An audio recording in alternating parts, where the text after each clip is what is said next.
Hola a todos, magnéticos, y bienvenidos a esta nueva serie de álgebra lineal. En ella vamos a hablar un poco sobre los vectores y las matrices, y sobre las operaciones que se puede hacer con ellos, y muchas otras cosas más, ¿vale? Espero que esta serie, este capítulo en concreto, no sea tan tostón como como el capítulo inicial de cálculo, que por cierto, os dejo aquí la serie. Si queréis aprender cálculo, o sea, derivadas, integrales y un poco de límites, os iría muy bien repasar esta otra serie que tengo por aquí. Os lo dejo aquí arriba a la derecha. Y nada, vamos a empezar ya, porque tengo muchísimas ganas con esta nueva serie. La verdad es que tengo muchas ganas de empezar, así que vamos a darle caña.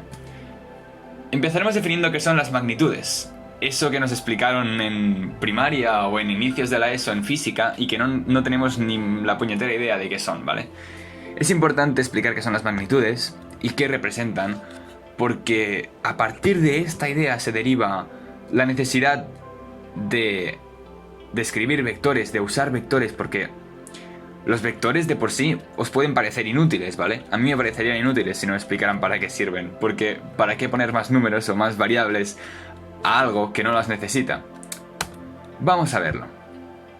Conocemos magnitudes como la distancia o el peso, incluso el tiempo o la temperatura, ¿vale? Estas son las magnitudes fundamentales, pero hay muchas más. Hay la energía, que no es fundamental, y hay otras fundamentales que, pues, las habéis visto en física o en química. ¿Qué pasa con estas magnitudes? Que solo utilizan un valor para describir todo lo que tienen que describir. Por ejemplo, si yo te pregunto ¿cuánto mides?, me vas a decir 1,80, 1,60, 1,75. Solo necesitas un número para explicarme cuánto mides. Al igual que si te digo ¿cuánto tardó María en acabar los deberes?, me vas a decir 3 horas se pasó. Solo me hace falta que me digas el 3. Y con eso ya lo entiendo todo.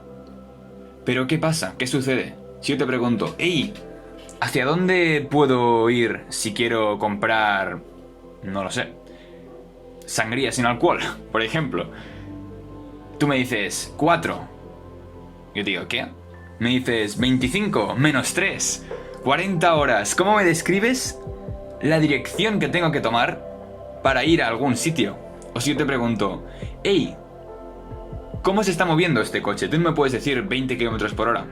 Porque sí, sabré su velocidad instantánea, pero no sabré la dirección del coche. No sé si vais entendiendo por dónde estoy yendo, ¿vale? Este tema de las direcciones es muy importante. Es muy importante porque sin aportar algo más a estas magnitudes escalares, ¿sí?,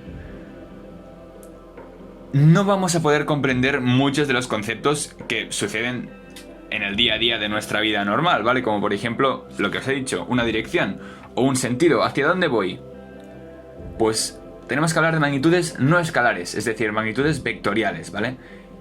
Y las magnitudes vectoriales son básicamente direcciones e intensidades, o direcciones y argumentos, depende de cómo queráis describirlo, ¿vale?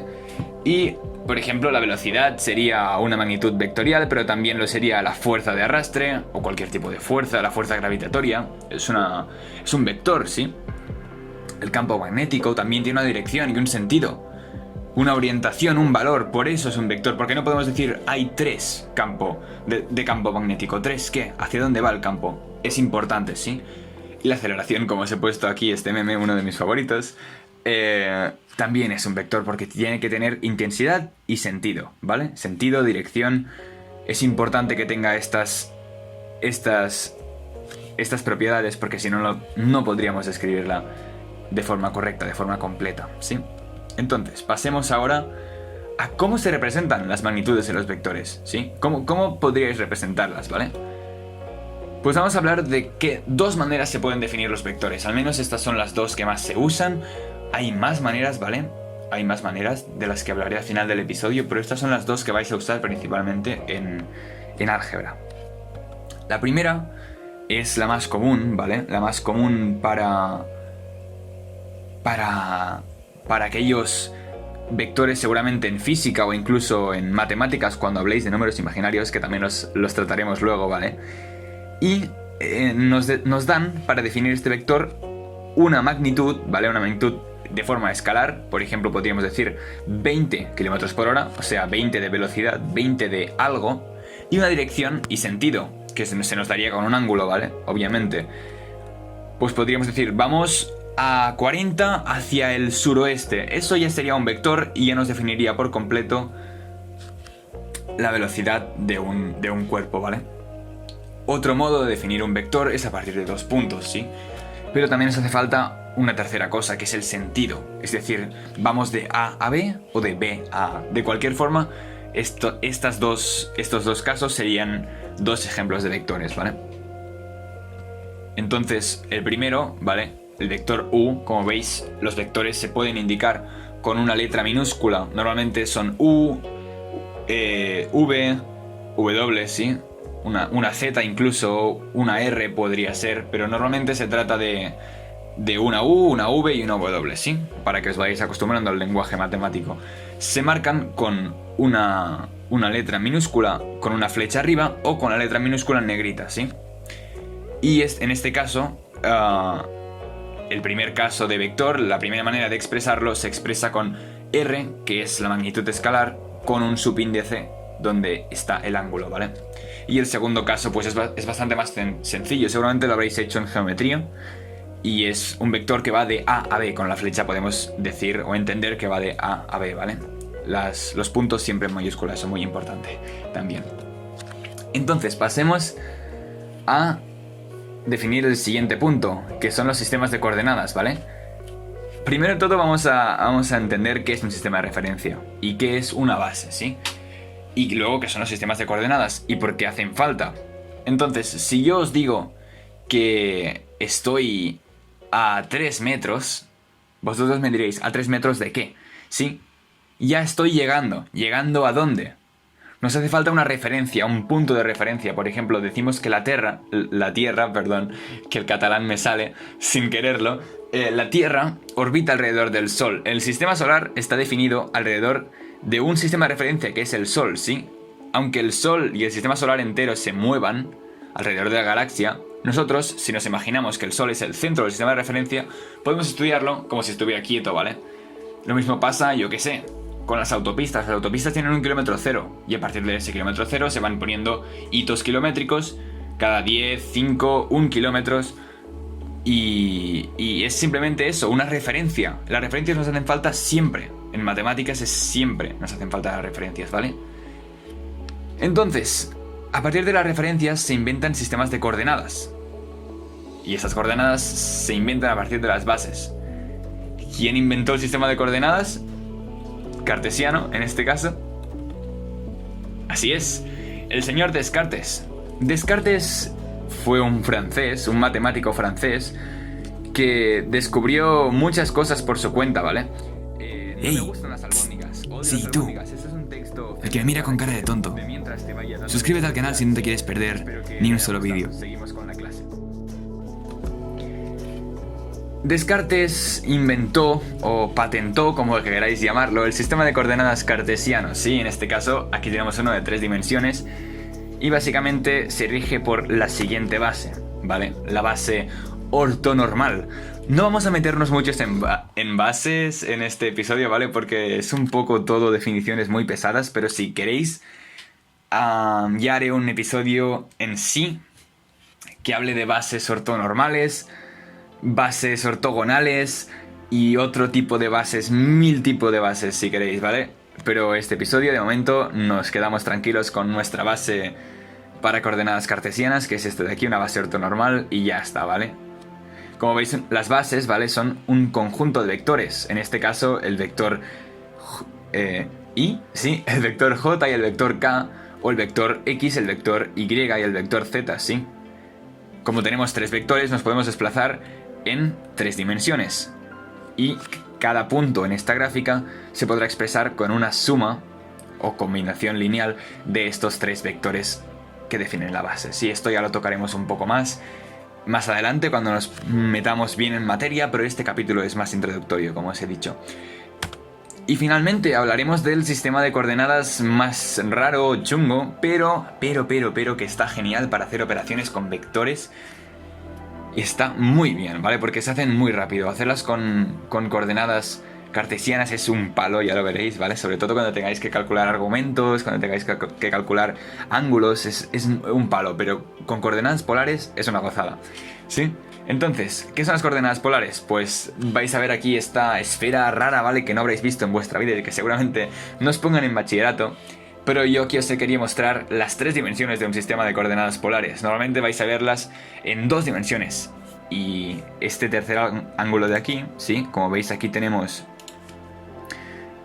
la R, ¿sí? Y el ángulo teta, o alfa, cualquiera. Pues este segundo ángulo, ¿vale? Es el que define la tercera dimensión. Como veis está aquí, ¿sí? Define el eje que sale de la pantalla. Normalmente vais a ver estos 2 ejes de aquí, ¿vale? Y os van a servir para representar números complejos o imaginarios. Normalmente se van a hacer con sistema de coordenadas polares.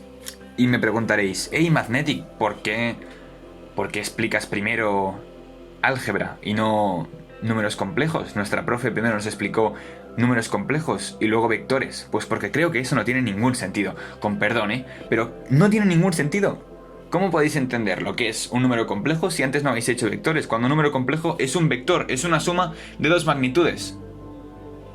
Números reales y números imaginarios sumados. Entonces, creo que no tiene ningún sentido explicar primero los números imaginarios antes que el álgebra en sí, ¿vale? Así que sí. Pero igualmente os voy a dar un pequeño inciso en los números imaginarios por si aún no lo habéis hecho, tenéis la suerte de que vuestra profesora ha planificado bien el curso, ¿sí? Y es esta de aquí. Esta ecuación de aquí os habían enseñado en cuarto de la ESO seguramente cuando hicisteis parábolas que no tenía solución, ¿vale? Porque como vemos, esto de aquí tiene que dar negativo para que aquí quede 0, ¿no? O sea, x al cuadrado tiene que ser negativo. Y sabemos que algo al cuadrado nunca puede ser negativo. Pues sí que puede. Los números imaginarios, en concreto y, si la elevas al cuadrado, o sea, y menos i, da -1. Y esta sería la solución de la ecuación. Y por eso los números imaginarios son tan interesantes, porque nos resuelven casos como raíz cuadrada de -5 o raíz cuadrada de menos algo, ¿vale? Entonces se usan para eso principalmente, para resolver casos a los que los números reales no llegan. Y aunque sean números imaginarios, describen cosas que suceden en la vida real, ¿vale? No son totalmente imaginarios, tienen un sentido, ¿sí? Pero eso ya lo veremos en una serie aparte, porque álgebra va a ser álgebra, van a ser vectores, productos vectoriales, productos escalares y suma, resta, multiplicación de matrices y resolución de sistemas, pero nada de imaginarios de momento, ¿vale? Así que nada, espero que hayáis disfrutado del episodio, que os haya servido de algo. Como siempre digo, para mí sería lo mejor del mundo que esto se hubiera servido para empezar con ganas el tema de álgebra. El siguiente vídeo lo vais a tener de aquí a una semana. Si no veis este vídeo justo cuando ha salido, pues seguramente el siguiente vídeo ya esté publicado, ¿vale? Por tanto, lo vais a tener aquí. Así que nada, nos vemos en el siguiente capítulo. Y no olvidéis de darle a like, compartir el vídeo con los amigos o compañeros o profesores que creáis que este vídeo les va a ser útil, ¿vale? Y ya está. Si tenéis alguna duda concreta, como siempre digo, me la ponéis por comentarios o incluso podéis ir a mi página web, ¿vale? Que me he hecho una página web, me la hice en septiembre, pero este vídeo no sé cuándo se va a publicar, no tengo ni idea. Así que podéis ir a mi página web y comentádmela por allí, ¿vale? Tengo una especie de foro extraño donde podéis ponerme mis dudas. Vuestras dudas, perdón, y yo os las intentaré ir resolviendo, depende del tiempo libre que tenga, ¿vale? Así que nada. Nos vemos en el siguiente capítulo. ¡Chao!